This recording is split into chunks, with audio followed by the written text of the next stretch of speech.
Do you have a vision for your marriage? Listen, we're coming up on a new year, and at the beginning of New Year's, everybody typically create a vision board. By now, let me know at least that you have a vision board for your own life if you've never done one for your marriage. The reason I believe you should have a vision for your marriage is because oftentimes, if you ask most people what do they want, they say things like, I just want to be happy. Well, have you ever thought about what is required for you to be happy? Like, what do you need to be happy? And I need the answer not to be for my children to be happy. Like, that's your cop out. That is you somehow feeling like believing or choosing that you're too afraid to invest in yourself, too afraid to believe that you are worthy of more. And maybe you stop dreaming. And I get it. Like, one thing I have experienced living in America, living outside of America is a different beast, right? When we lived abroad, you could dream more. Um, Life felt like joy majority of the time. Living in America is easy to get lost in the day-to-day grind of hustling, bustling, and making money and, buying things. But I want to invite you to take time this year, 2025, God will, and we all wake up on January 1. I want you to use that day with your spouse to really dream. And I encourage you to start now. So one of the things that God has started doing for me years ago is he began slowly downloading to me my visions and dreams for the next year, usually around October. This year is a little different. God and I have been going through something new, but he's brought it full circle. Hallelujah. Praise the Lord. I have a vision for 2025 now. But my vision doesn't just include me anymore. It includes my husband, it includes my family. So I'm asking you, do you have a vision for your marriage? And what would that look like for you? What would that look like for you and your spouse? Have you really thought about what do you want your marriage to be known for? Think about that. Visions, the Bible tells us to write the vision, make it plain. And if you read that story, Rebecca, they were going through a really rough time. Like, there was a war, people were dying. But God asked Habakkuk, what do you want to see? And he told him, write the vision, make it plain, put it on rock so others can see it. So that when they see it, they can run with this vision. So where are you and your spouse? Like, where are y'all trying to run to? What is it you're trying to accomplish? And are you on one accord? And so I encourage you to create a vision board or write your goals down, but you need to have a true vision for your marriage. And so instead of it just being random, I like to teach what I call life zones. And so we talk about the different areas in life and having a vision for those areas. One area being health, your finances, your career, your family. Like, these are areas, these are life zones. And so start thinking about, what do you want for these different zones in your life and in your marriage? And here are the three benefits you're going to gain by having this vision.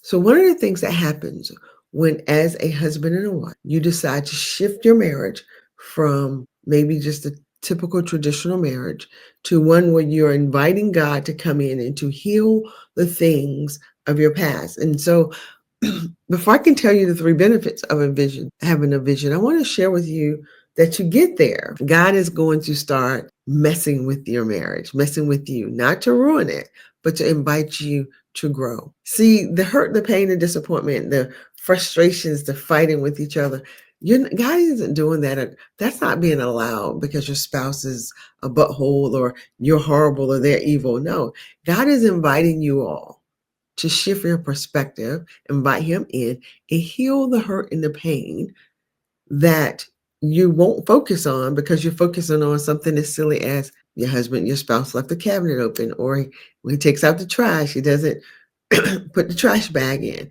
So we build all these little things to distract us from dealing with the real big thing. So I'm asking you, what area in you does God want to heal that your spouse is bumping up against? When you begin to do that work, you're making your marriage about more than just being happy. You want to make it about being whole. You being a whole person, your spouse being a whole person, a healed person. When God starts doing that in your life and you accept the invitation, meaning you said, you know, I'm going to show up for it. I want to be healthy. I want to be whole. I want to heal from my childhood wounds and I want to allow my marriage to be an area where that happens in. When you show up for that, then honestly is when the vision can really begin to manifest. Right. That's not to say you can't have glimpses of success now. I'm just saying now you can start working together with a vision. And so, what is that vision going to do? Here are the benefits. The vision is going to give you clarity. It's going to give you focus on what it is you're trying to accomplish as a team. So earlier I asked, what does your what are you known for? What is your marriage known for? So when people think about the Berries, what are they known for? When people think about, the Bowsers, like my mom's last name is Bowser. When people think about um, the Parkers, the Emerys, what are you known for? So I want you to start thinking about that. What do you want your marriage to be known for? And so a lot of times as Christians, we get into this when we get married. Many of us, you'll hear people say, we want to break generational curses. What curse do you want to break? And are you both in alignment with that you want to do this? Because like one person can't really want it, and the other person doesn't even know that you're trying to accomplish it. This is why you have a vision and a dream for the marriage. And so together you put it on a vision board or you write it down somewhere. So one of the things Andre and I wanted to accomplish in our marriage, we wanted to change the financial trajectory of our family.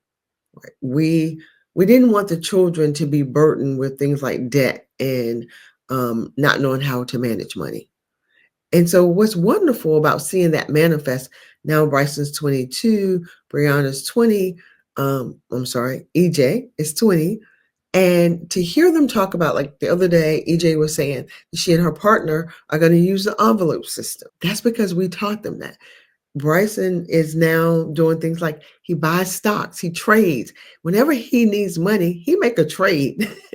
I don't even know how to do that, but we gave them those tools. So what is it you want your marriage to do or be? So that was a goal that we set in our marriage, that we would teach the children to have financial freedom. Even if we didn't know how, like we begin to learn tools and strategies so that we can teach them better than what we knew when we first got married. So have a vision, have a dream for your marriage so that it succeeds you. Is that right? It succeeds you. Like the vision will go faster, further than you. It'll go into your children. So get clear. So this year, I want you to be serious about creating a vision for the marriage and get clear about what that is because it's going to give you that clarity. The second thing having a vision will do in your marriage, it's going to create connection, right? So now you're going to give your marriage a purpose. And so here's what I love about having a vision board. This is my vision board for 2 years ago. We're going to work on one. Like that's what we do on New Year's Day. In my family, we sit down at the table and we all do vision boards. So we're going to start a vision board and we give the marriage purpose. So now Andre and I are fully clear that our purpose for 2025 is to grow this marriage ministry. Like we will do all we can to be in alignment with God to help marriages heal in 2025. And we're doing this as a couple. And we're so excited. So Think Your Way to a Better Marriage is really going to be the big platform. It's going to a new level. And God is already downloading new beautiful things for that for us. But it won't be Kenesha. It'll be Kenesha and Andre. So what is your purpose? What is your marriage going to be known for? The third thing that having a vision is going to do is going to lead you to prosperity. Now, listen, we use that word oftentimes was about money. Prosperity is about so much more. Imagine having abundance in peace, abundance in joy. Yes, wealth is beautiful. I want you to have that too. But I don't want you to think because, well, Kenesha, financially, we didn't accomplish what we want to accomplish. I want to ask you this. Did you accomplish more than you ever had in the past? So I want you to start projecting. So one of the ways we do visions, right? We want to say, okay, God, let's imagine that it's 2025, December 2025. And I look back over my year and I say, wow, these are the things I wanted to do in 2025. And at the end of the year, 2025, God's will, and we get to live to see it. Here are the things we accomplished. That's what a vision will do. It'll help you see what you actually accomplished. So here I am at December 2024. And now I want to be honest with you guys. 2024 has been a very difficult year for me. And it's because in 2023, God told me to pivot. That's what's on that vision board. It says on it, pivot. And I didn't know what he meant. But in my not knowing what he meant, I was lost.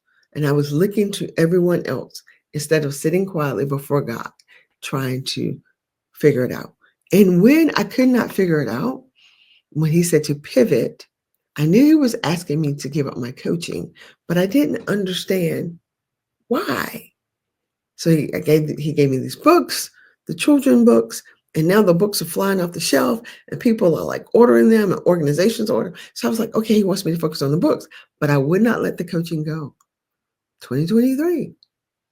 And so when I wouldn't let it go in 2024, he took it from me. And so it was because I was out of alignment. And I remember saying it to a friend. I was like, I'm out of alignment. And I knew I was out of alignment. And you go, how do you know you was out of alignment from what God had? There was too much frustration. It was too much anxiety. There was too much chasing this dream. There was too much me trying to make it happen. And I absolutely have experienced and seen and know that when God is leading and guiding my life, he guides, he leads. I don't have to struggle and strive for it. And now I let it go. I cried. I did all the things because I said, Lord, okay, I want to be in alignment with you. I will let it go. I let Very Thoughtful go at the latter part of 2024. And you said, what does that look like for you? I had to let go of my virtual assistant. I stopped working with my coach. I had to let it go. And it was hard and it was sad. And I literally knew I was out of alignment and I didn't know what his next move would be for me. But God is so gracious because he began to pull up this again, the marriage. He was like, this is where I'm having you. This is where you're going. Don't worry about the finances. Don't worry about making it a business. Give it to me. And I've done that. And it's one of the scariest moments. But then doors start opening. Doors that I wasn't trying to open, doors I wasn't hustling to open. He just got me back in alignment, began to slowly show me the vision, and I began to move towards the vision. And now I have a clear vision for 2025. I'm sharing the vision with my husband, and he's like, I'm all in. So what I'm just simply saying is someone in a marriage should be so connected to God that when God downloads the vision, that the partner can trust God and what God is saying through their spouse so that God can begin to move in your marriage and lead you and guide you. You know, he gave me songs. I didn't write it down the other day, but he says, I will lead you and I will guide you. He is doing just that. So I'm asking you, do you have a vision for your marriage? Have you asked God, what is the purpose of this union? And it's not to make you happy. It may be to make you whole, but it's not to make you happy. Because once you go through the work and you learn how to heal and become whole in your marriage, then God can use that union to bring glory to him. And so he's going to use us to bring glory to him through marriages in 2025. And we're so excited. We can't wait. So if your marriage is on the rocks or you're feeling like you've lost vision and purpose, or you're just barely getting by, God is a God that he wants us to thrive. If you look in the word, you'll see that when God calls something, like think about it, when he called Abraham out of one place to another, look at all that he offered Abraham. He was like, look at the sky. That would be what your generations will look like, multiple. So I'm asking you, what area do you need help in your marriage so that God can begin to open up doors and really bless you abundantly? You should not spend time feeling overwhelmed, exhausted, striving, like all the time, particularly in marriage. You've been blessed with someone to do life partnership with, and it should feel like a partnership. If you need help with that, reach out to us at verythoughtfullife.com. I can't wait. Our next class starts January 12th, but listen, on January 1st, go to my website. The page should be up later today, God's will. I'm going to offer a free vision workshop. I just want to help you get your visions in alignment for 2025. And I want you to do it. Bring your spouse. If you can't bring your spouse, if you don't have a spouse, it's okay. Come anyway. But I want you to have a vision for 2025. So come hang out with me on January 1st at 1 o'clock from 1 to 3. We'll just talk about setting a vision for 2025. I want you to have an amazing day. Have a vision for today. And I want that vision to include love, peace, and joy. Do it inside so you have it to give it outside. All right. Have a blessed day. Do me a favor. Like, share, and subscribe. Go to my YouTube channel, Think Your Way to a Better Marriage, and subscribe. Talk to you soon. Bye-bye.